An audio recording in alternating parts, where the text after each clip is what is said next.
Brunel Physics have come to Bristol to tell you about some of the physics of engineering. Perhaps you're studying GCSE A level physics because you want to go on into engineering in the future, or perhaps you're just interested in it. But this is the SS Great Britain, which is a ship designed and built by Isambard Kingdom Brunel, one of our most famous engineers and architects in this country. So different to a lot of ships at the time, this was built out of iron, which is, it was not the first iron-built ship, but it was one of the earlier ones. And when you get to a certain size, wood no longer becomes practical because it's hard to find timbers of that size, and it's not quite strong enough or tough enough to have such high forces on each individual beam.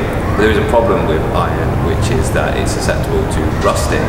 Unfortunately now, SS Great Britain is in dry dock and will be in dry dock because there are too many holes in the hull to actually float it again.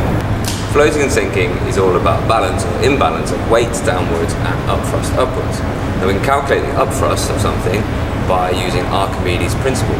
So the Archimedes' principle states that the weight of water displaced is the upthrust.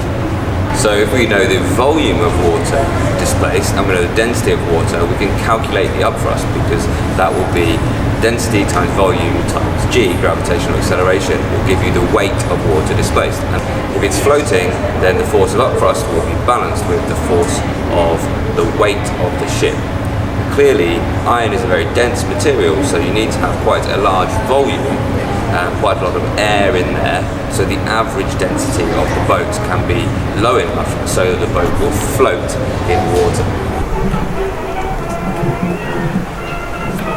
Below the SS Great Britain's got sails, it's also a steamer, so let's go down below and see Isambard Kingdom Brunel's engine.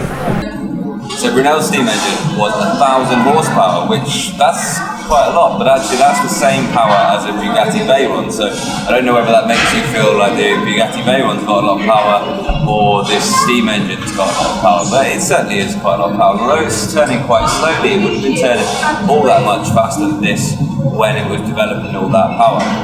Steam engines, to understand them, you've got to apply things from your thermal physics. It's about expansion and contraction. Essentially it's a piston with one side the steam is boiling, it's a gas, and the other side it's condensing. And whilst it boils, it expands very rapidly. When it condenses, it contracts very rapidly. So you have this kind of push and pull on the pistons, which are then attached to these rotating elements, which are then attached by gears to be turning the prop at the back of the ship.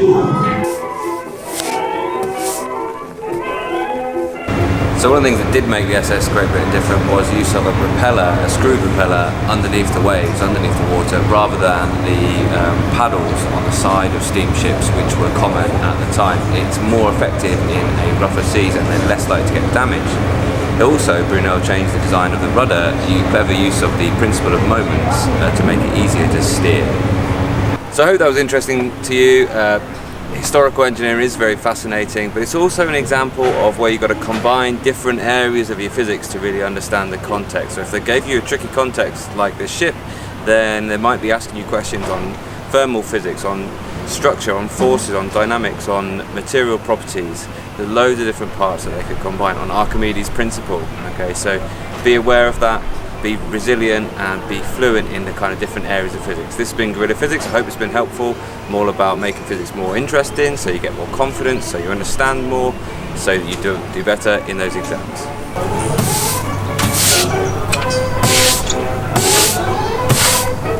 So SS Great Britain was originally a passenger liner making transatlantic trips, so to America from Britain essentially. Then it was a passenger liner to Australia.